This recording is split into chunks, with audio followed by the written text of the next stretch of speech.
क्या आपने कभी सिर्फ 450 रुपए न होने की वजह से सपना छोड़ दिया है? क्या कभी दुनिया ने आपके सपनों पर हंसते हुए कहा हो, तू क्या करेगा? एक लड़का था जिसने इन सवालों को जवाब में बदल दिया। मध्य प्रदेश के मंडला जिले की गलियों में नर्मदा नदी की ठंडी हवा बह रही थी। पंछियों की चहचहाहट और चूल्हे की पहली आंच से गांव की सुबह जाग चुकी थी। उन तंग गलियों में एक टूटी हुई दीवारों वाला छोटा सा घर था, जहां रहता था अमृत धुर्वे, एक 17 साल का साधारण लेकिन बेहद संकल्पित लड़का। उसके पिता प्यारेलाल धुर्वे कभी गांव के सबसे बड़े लकड़ी व्यापारियों में गिने जाते थे, लेकिन अब मंडला के पुराने बाजार में सब्जियां बेचते थे। समय ने बहुत कुछ छीना था, लेकिन प्यारेलाल कभी शिकायत नहीं करते। हर सुबह अमृत अपने पिता के साथ ठेला खींचता, फिर सरकारी स्कूल जाता, शाम को ट्यूशन पढ़ता और रात में मेला मैदान में चाय समोसे बेचने में मदद करता। स्कूल में एक दिन सूचना आई, राज्य स्तरीय गणित और विज्ञान प्रतियोगिता के लिए आवेदन खुले हैं। अमृत की आंखों में चमक आ गई, लेकिन फॉर्म भरने की फीस थी 450 रुपए। प्यारेलाल बोले, बेटा, इस साल मंडला का मेला अच्छा नहीं गया, घर चलाना मुश्किल है। मां ने अपनी पुरानी चुनरी से बंधा सिक्कों का छोटा थैला निकाला। उसमें 100 रुपए थे। बाकी पैसे अमृत ने मेला मैदान में गन्ने का रस बेचकर कमाए। उसने फॉर्म भरा और खुद से वादा किया, अब कहानी मेरी होगी और मैं उसका नायक। मंडला के बच्चे अमृत को ताना देते, तेरे जैसे लड़के आईआईटी नहीं जाते, सीधे मंडी में जाते हैं। बाजार के छोरे अब साइंटिस्ट बनेंगे क्या?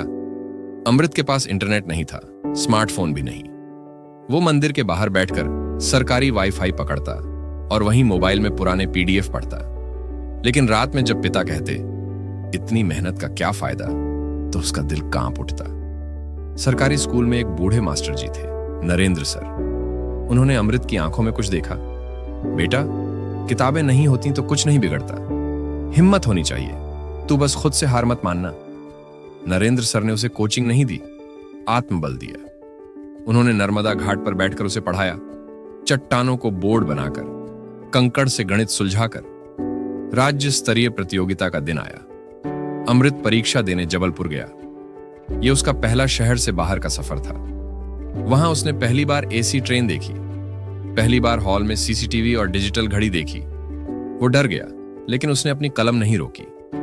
रिजल्ट आया, अमृत फेल हो गया। स्कूल वाले बोले, हमने तो पहले ही कहा था। बाजार वाले हंसे, सपने बड़ा मत देख बेटा, मेला वहीं लगेगा।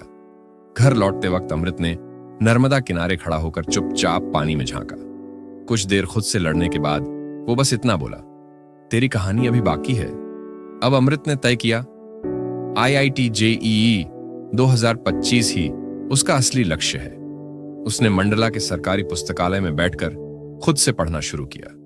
वो किताबें किराए पर लाता, इंटरनेट डेटा मांगकर डाउनलोड करता और दिन रात मेहनत करता। प्यारेलाल अब भी उसे समझ नहीं पाए, लेकिन मां की चुपचाप दुआएं उसके साथ थीं। एक दिन बेमौसम बारिश ने सब्जी की दुकान डुबो दी।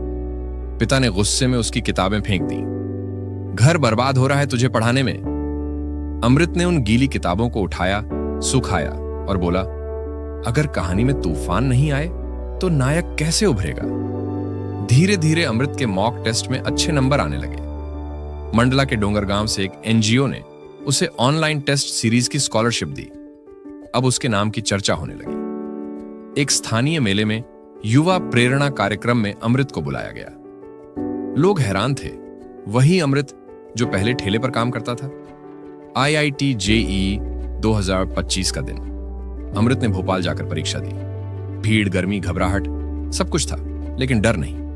पेपर देकर जब वो बाहर आया तो उसने फोन निकालकर मां को मैसेज किया, बस अब इंतजार है। 15 मई रिजल्ट का दिन। मोबाइल डाटा खत्म हो गया। अमृत नर्मदा पुल के पास वाईफाई पकड़ने भागा। वेबसाइट खुली, AIR 295, IIT Bombay, electrical engineering. Pyarelal फूट फूट कर रो पड़े, बेटा, अब लोग मुझे तेरा बाप कहेंगे। अब अमृत IIT बॉम्बे में पढ़ता था, लेकिन छुट्टियों में मंडला लौटता। वो कृष्णा स्कूल, रामनगर और गौराघाट मेले में बच्चों को मुफ्त पढ़ाता। उसने मंडला के लिए एक सपना देखा, हर गांव से एक इंजीनियर निकले। 2025 के अंत में अमृत को राष्ट्रीय युवा प्रेरणा सम्मान मिला। उसे टेडेक्स में बुलाया गया। वहां एक बच्चा उसके पास आया और बोला, भैया, मैं भी आप जैसा बनना चाहता हूं। अमृत मुस्कुराया और बोला, तेरी कहानी अभी बाकी है, तेरी कहानी अभी बाकी है, तेरी कहानी अभी बाकी है।